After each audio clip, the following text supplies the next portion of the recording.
xogo tradicional, a carreira de sacos. Preparados. Ya.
Ya se acabou o juego.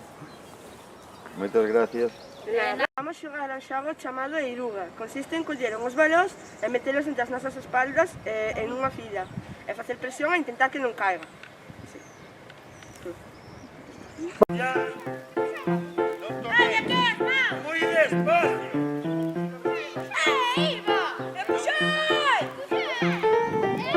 Alex, muy despacio. No toquéis las manos. Idlo muy despacio. Diego,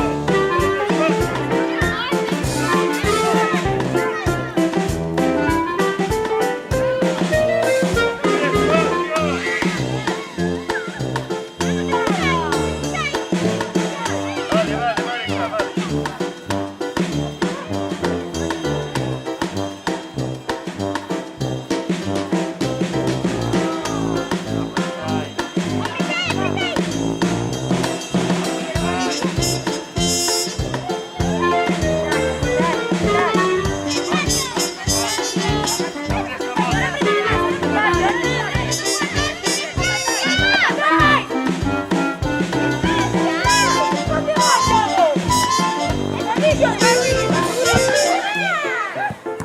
Sigue, Ale, sigue.